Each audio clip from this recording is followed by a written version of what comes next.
Hello everyone and welcome to Simply Made Homestead. Now today we are going to talk about chickens. I'm going to take you along and show you the different ways that we house the chickens that we currently have. And I'm going to also show you a photo right here, or here, of our chicken coop that we had at our previous home, which is more elaborate.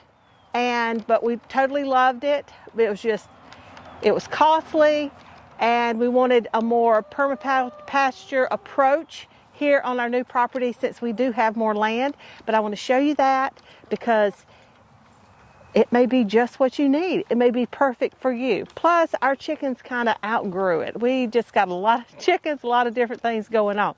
So we're going to talk about how to feed your chickens, how to care for your chickens, signs to look for, that they need a little something extra and that kind of stuff. I think you're really going to enjoy it.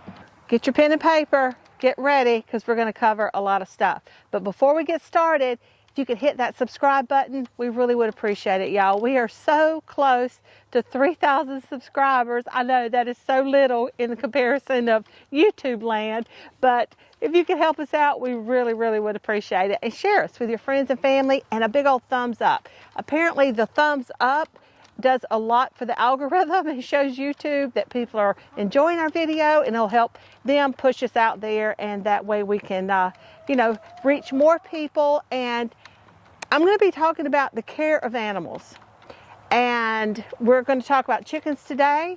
We're going to get into goats very soon, but I see things, I hear things about people and their chickens, like all of a sudden the entire flock dies on them, and it's not the bird flu or things like that. It's just things, and it's not that they didn't care for them, it's that they didn't give them what they needed, or they didn't recognize the signs when they happened and took that extra care to get the chickens through whatever they were going through. So we're going to talk about some of those issues today, guys, and I really think this video is going to really help you in the care of your chickens. Now, chickens, as far as animals, we have goats, pigs. Husband decides to use the saw. If you can hear that, you probably can. We have goats, chickens, pigs, ducks, and we no longer have quail. We got rid of our quail. And not because they're not an awesome thing to have on your homestead, especially if you have a small homestead and you're, hurting for space. Absolutely, first thing I'd get for your homestead. But since we do have more space, we went out of the quail business. But as far as chickens go, they are absolutely the easiest thing to have on your homestead and require the least amount of care. Just like anything, just like ourselves, we need a little maintenance, okay? But I want to show you right here our water buckets, all of our chickens, regardless to how we house them. We have two different ways that we are housing our chickens right now. This one is one because we are shooting for or working towards a more permapasture approach to our animals, to be able to move them around our property, to be able to grow lots of yummy grasses and clovers and things that will feed our animals, will help cut our feed cost, and it will just be a much better thing for all of us involved here, the animals and us. So, but you can see here our water bucket. This is the water bucket we have for all of them. It's 5 gallons. Now, if it's in the sun, it will start getting green on the inside. So they usually only go through about 3 gallons before we have to change it out. But if you've got a nice shady spot like our breeding pens, they can go all the way down on the bucket. It stays super clean, and it is just, either way, it is excellent to have. You have the little chicken nipples, the little poultry nipples. I'll put little links to these kind of things in the description below for you guys if you want to check them out. You put them like 2 inches from the bottom of the bucket. And we do have a video as well where my husband shows you exactly like what bit to use, how to, how far up, and helps you with all these kinds of things. So I will put that in the description for you below as well. So any videos that will help you build any of these things that we already have, I will link them there for you. So be sure and check out the descriptions, guys, in case any of the things interest you and you want to do it. We also have one on building a hoop house, which is behind us. And this hoop house here is, building the hoop house was like one of the best things we have ever done on our homestead. Now, the hoop house, we just love it. We have used it, we are currently using it to house our chickens. These are strictly our layers. We don't use them for meat or anything like that, or for breeding. They are strictly our layers, and we move them around our property, and we use a poultry fencing that we got from Premier One, I believe it was. I'll have links to all these things, guys. And but anyway, this is the hoop house. We added an automatic door on the front, so that way they can come and go. It comes up by itself when the sun comes up. It goes down at night, and they're all tucked away. They have an electric fencing around them. And we have a door here where we can get in and out of the hoop house. And they just really enjoy it. And even when we have them in a certain area with this fencing, we still move the hoop house, because they'll stay out here depending on how big of a mess they make and how much grass they have. Like right now it's winter, so they move a little bit quicker. But I mean, we'll move it every few days around the fenced in area, so that because it gets muddy, you know, they do most of their business at night when they're on the roof. So we'll move it during the day, and that way they have a fresh area. They love to go in there and just take their little naps during the day and hang out. One thing we have not done yet, I want a sand bath. They create their own sand bath. They'll create their hole, and they'll, you know, do their little dust baths. I've got to figure out something that'll be easy to move. That's one thing that I really want to do, because dust baths are super, super important for your birds, for the health of the birds. And so we have started some over here in our other pen, which I'm going to show you, and we're going to talk a little bit more about that. Now, this little thing hanging on the front here, there is grit and eggshells in there, because the eggshells, of course, that helps them have nice, strong eggs. And we have one little chicken that she just has soft eggs, or soft shells on their eggs. This nesting box my husband built, and we had it in our breeding pens at the old house. And we just brought them here, set it out here, and it does really, really well. Now, even when it rains, as long as it's not, you know, raining sideways or crazy, it stays nice and dry. But if it ever gets wet on the inside, we always clean it out really well, get the wet junk out, and then I do a little dusting of DE, diatomaceous earth, in the bottom, real light, and then put some straw in there for them to lay on. When we feed them, we just throw some feed in this pail, because they just seem to like it. Plus, if I am going to add any sourdough discard, it makes it real easy to just put the discard right over the top of the feed. So anything like that, that's what the pail is for. Otherwise, we also throw some feed out on the grass, because they love to scratch and peck and do their chicken thing. You're probably wondering, what is sourdough discard? Well, if you do sourdough, you know what the discard is, because it's like when you feed it, you have to take off so much of your sourdough starter, and then that is your discard. So if you don't do it and you know somebody that does, ask them if you can get some, because they'll probably be glad to share it with you, and because many times we just end up throwing it out. We add it to our pig bucket, because it's full of wonderful probiotics, guys. We add it to the chicken feed, pour it on top of the chicken feed from time to time. I mean, even if it's just once or twice a month. If you do it weekly, that's even better. But the probiotics, it really helps the chickens' insides, their gut, you know, just like us. And chickens, when they get the poopy butt, you know, they get the messy butt. Chickens should have beautiful little fluffy butts. They're fluffy butts. So if you don't have a fluffy butt, you got an ooky butt, then you know something, they need something, okay? If they haven't been wormed in 6 months, then I'd worm them. And if they have, and they get a little ooky butt, they just need some probiotics. They're a little unsettled. You got to give them some little probiotics, and you'll be amazed how well it'll clear it all up for them. Now, I worm my chickens twice a year. And in the fall, I worm them with a natural source, a pumpkin, which is a natural dewormer. So I give them pumpkin, and then 2 weeks later, I give them pumpkin again, because like your eggs will hatch out, and then 2 weeks later they'll hatch out, and there you got the baby. So you go ahead and you get them again 2 weeks later, and that way you've got them all cleaned up. Now in the spring, I use a chemical dewormer. It's a goat dewormer that you'll see here, and I add it to their water. Now you put it in their water. They don't have any other source of water. They only drink their water with the dewormer in it, and you leave it there for 3 days. Now after 3 days, you dump whatever's left, and you give them nice, fresh, clean water. Now 2 weeks later, you do it again. You put the dewormer in the water, you leave it there for 3 days, and then once you're done, you clean the bucket and you give them fresh water. Now once I dump the second bucket of the goat dewormer, of the dewormer for the chickens, I always put in some vitamins. I add some vitamins to their water, and that way it'll help replenish all that stuff that dewormer took away from them, because that dewormer is killing worms, so it's kind of weakening your chickens to a degree. Okay, so it's kind of like an antibiotic. It helps our bodies, but it also, you know, it sometimes takes away things that we don't want to lose. And so you need your vitamins, and you need your healthy foods and things to build you back up.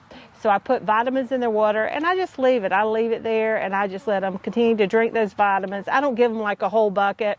I'll give them a couple of gallons so they can have that good vitamins in their water.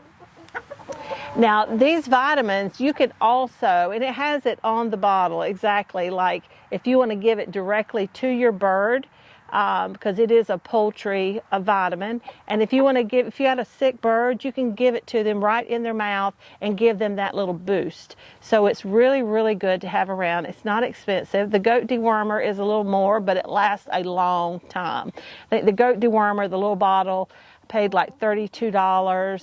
At Rural King, I saw it for about $35 at Tractor Supply. Hello there, girlie. Hello there. Are you going to come see us? Are you going to come see us? Yes? All right, now, excuse the chicken poop on top of the bucket, but that's just the way they roll. They love to do that for some reason. But here, these are our breeding pens. You'll see 2 pens of breast chickens. Then we've got a couple of silkies, some black copper Marans, and then lavender Americanas over there. We don't have a roost. You'll see in the back there. We don't have a roost for the silkies because they don't like to roost. They like to sleep on the ground. Don't know why. They just don't. But you'll see in the back here, we've got their roost. And with this being a small area, those 2 roosts back there, that's plenty of room for the chickens. Plenty of room. We've got their feed bucket, which is just a pail at the bottom. You see the holes down there. You can fill the whole bucket up. That's 5 gallons of food, and you just leave it. And they have free choice. Now over here we use they're little tuna cans. And we have just screwed that to the board there. Now I want to eventually add a wine bottle to it with some grit in it, so it'll be an automatic dispenser. And when I do that, I'll be sure and show y'all how I did that and how wonderful it works, because I've had it before. Now over here are the little nesting boxes you'll see out of the milk crates. And Andrew just cut a hole out of the front of it. And I was putting straw in there, but because of the big holes in the crate, it was falling through. So I bought these little pad thingies that you can get for nesting boxes. Got them at Amazon. And they didn't quite know what to think at first, but you can see they've scratched around and they've adjusted quite well. And they're working great. They're really holding up well. So I'm pleased with them. Now as far as the bedding goes, I put the small pine shavings in here, the fine flake, because everything goes to the compost pile, and that way it's just going to break down easier and faster with it being the smaller flake. Now you'll see in these pens, We've got netting, hardware cloth on the outside, very, very important, very important. But we use chicken wire to separate the different pens. It's a lot cheaper. It's just to keep the chickens in their own pen, and it works out great. But it's back to the bedding. The bedding in the wintertime, I just keep piling it in here. I kind of rake it and stir it up because they do a lot of their business under the roost, you know. So I just kind of stir it around, mix it all in, and I just add more shavings. And I keep adding and keep adding. Just stir it up and keep adding your shavings, especially if you live in a cold climate, because it adds heat. It's compost. It's going to create a heat source. Now, chickens handle cold a whole lot better than they handle really hot. That's why our houses are very open. We have a big opening here with a big, the roof really goes off about a foot or so on the other side, so the rain doesn't come in. But they have a lot of airflow through here, and it's just a wonderful, wonderful pen. Now, this right here, you could use this design if you want a permanent pen, and you could change it up as far as the size, the runs, you know, to suit your needs. But this is just a wonderful pen to have if you need a stationary place. And the tin, we have found, it just holds up really well. It doesn't rot. It lasts forever. And as long as we need it, longer than we'll need it for sure. And it's really easy to put up, really easy and quick. But be sure and put your hardware cloth on the outside. Run it down underneath in front on the edges, 2 feet out, all the way down. Make sure if you don't run it down, if you've got tin, put you some along the outside edges of your hen house and stake it down with some little landscape fabric stakes. And things can't dig under your hen house to be able to get in and get your chickens. So we've got the water bucket here with the poultry nipples. They've got their roost, their automatic feeder, automatic water. My goal or my dream is to have an automatic door on each one of these to where they can come and go, and we don't even have to come out here. No, you can, which means you can go away for a weekend, guys, and your chickens are good. They are taken care of. You've got a good sturdy hen house with good wire, well built, your wire out front, things can't dig in, and an automatic door. That's good stuff. Now, if you do have like just a few chickens and you've got a cute little hen house, because that's how we started. I hope I can find the picture. I'm going to show y'all. Oh, it's a cute little hen house. We only had 7 chickens, and so we had our run area was built way up, and we could walk under there, and we put bird netting over the top. And we had that at our old house too, the same way. And so I'll try to find, hopefully I've got some pictures right here right now so y'all can see those things. All right, so if anyone's new here, that's the breeding pen. And then we have, right now, because we do have to open the doors and everything, we just have a big area where they have a little bit more room, and we just alternate the doors to let them out. But eventually, when we get our automatic doors, I'd like to bring this fence out further and give them a nice long run for each of them. And we do actually plan to extend it to have some more breeding pens. Oh, forgot to talk about the dust bath. So important. Okay. Well, here we are over here. We have got one started. All right, now, so you see here, we had these 4x4s, so that worked out great. So we put this here just as a frame. And the reason we framed in a specific area is because you want to have your dirt and wood ash and diatomaceous earth. You want to have those things mixed all in here so that when they come out here, and it'll attract them. And we'll start throwing mealworms out here. We'll do all those things to get them interested in this area here. And it's a nice sunny location in each of the runs. There's one on the other side as well. It's a nice sunny location because it needs to be dry. So, which brings me to my next thing that we need to do here. We've added a little wood ash. I need to get the diatomaceous earth out here, but it started raining. So it needs to be dry. That the birds aren't going to get down here and scratch around and try to throw wet dirt on them. They like nice dry dirt because it coats their skin and it protects them from mites. So, but we do need to, I don't know if I want something where the sun can come through it. I need to put something up here that will keep it dry. So I don't know if I'm going to put, I may stick a cute little beach umbrella. It'd be super cute since we're down here in Florida. But I need to put something over it just to keep the rain out of it and have them a nice dry dust bath. So we have dirt. We have wood ash, we have diatomaceous earth, and we want to mix it all in really well. Now guys, diatomaceous earth is an excellent thing to have to use in your coops, to like underneath your shavings and things, because the bugs eat it and they die, okay? And so it's wonderful. That's why I put it in the nesting box. The birds get in there, they sit, they hang out. If they get broody, they really hang out. And if bugs are growing and multiplying in there, it's just not good for your birds. But you have to be careful with it. You have to use it sparingly, very lightly. You can't make these big dust clouds. They get in there and all this stuff because they breathe it and they will get sick, okay? They will surely get sick. So you just have to use it carefully. So we'll mix that all in there. They'll get out here and they'll cover themselves with it. And it's just excellent to have. And really, really important.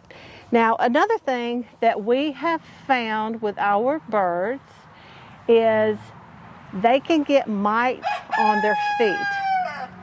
And when they do, the scales on their feet start looking kind of raised. They're not smooth anymore. They're kind of poofy, okay? When you see that, they have mites on their feet and their legs. And birds with feathers on their feet are much more prone to get mites on their feet. Right here, this is what we use to spray our chickens' feet. And just like the deworming, you spray their feet and their legs all the way up to the feathers, the whole thing. You spray that, and 2 weeks later, you spray it again. So having your calendar and your little reminder set are super important, especially when you're running a farm or a homestead and you got a lot going on. It's the only thing that keeps me straight at all. Now, not only do mites get on their feet and their legs, they can get on around their vent. Now, if your chicken's crown has started to kind of fade, it's not as red as it used to be, you need to ask yourself, how long has it been since they've been wormed? And when was the last time they were checked for mites? It might be time to check them. Look around their vent, just separate the feathers and look for little black spots. You'll see, do a Google search for mites on chickens, and you'll find tons of pictures on what to look for. And on their feet, make sure, their scales aren't raised, there's not something going on there. Because mites and worms will really make your birds anemic quick. If you have the mites, treat for mites. If they need to be wormed, deworm the chickens. Give them some vitamins. These are all really good practices and really good things to do to help your birds be really super healthy. And if they are kind of pale, it'll bring that color back, and you'll start seeing a difference in your birds. Now, for building a sand bath or a dust bath, I keep calling it a sand bath. For building a dust bath, it doesn't have to be a big dust bath like that. You can use a tire. I swear, you can use a tire. You can use a baby pool. You can use bricks. Just make you a little ring. And the only reason I create a frame is because, like I said, we add additives to that area, and it just kind of keeps everything kind of, in one place. Now, I just remembered that we haven't talked about the feed. So you just need to find a quality feed that you can afford, okay? Especially if you free range your birds or move them around like we do with our electric fencing, they get a lot of bugs. They got a lot of fresh bugs, they got a lot of protein, so you don't even have to feed them as much. Now, as for their feed, we do add supplements to their feed. We purchase our our chicken feed, we purchase it in pellet form. That's just our preference. And it is a good quality feed. It is not organic. I'll be straight up with you. And but we do add additives to it. Now, we add calf manna. It's by Manna Pro. It's like $50 for a 50-pound bag, which is a little pricey, I think, and something that I really want to get away from. But right now, it's calf manna. It's full of vitamins and minerals. It's really good for your animals. So we add that in there. And we also add, I buy a big old thing of oregano from Costco, and we do a sprinkling, and there's no exact measurement, guys. We do a sprinkling of all of these things that I'm going to tell you. So we add the calf manna, sprinkling, oregano, we add garlic powder, or we add cayenne pepper. Sometimes I'll use both. Both garlic powder and cayenne pepper is really a good worm deterrent. It deters worms. So we add that in there just to help them out. Now, I have added probiotic in the past. You can buy the powdered form, and I have added that in there. That is also pricey, but it lasts a long, long time, and it's super, super good for your birds. Now, since I do sourdough, and I have starter on all the time, discard, then that's what I use. I just give that. Just pour that over the top of their feed in their pail that you saw, and they go crazy. Well, y'all, I think that does it. But if you have any questions or comments, please be sure and leave them in the comment section below, because I'll be glad to answer your questions and do everything I can to help you out in your journey of having and raising chickens, healthy chickens. Now, if you haven't subscribed to our channel yet, please do so. We just love to have you along here on the homestead. We're working really hard to grow our homestead and to create a permapasture way of raising our animals, and I'm super excited about that. I know that's the second time I brought it up, but I'm super excited about it because I'm very hopeful. And even on 5 acres of land, you know, we can do this, right? All right, guys, I am starving, so I'm gonna head inside. But I am so thankful that you are here with me today, and so that we can grow together. Take care, and God bless.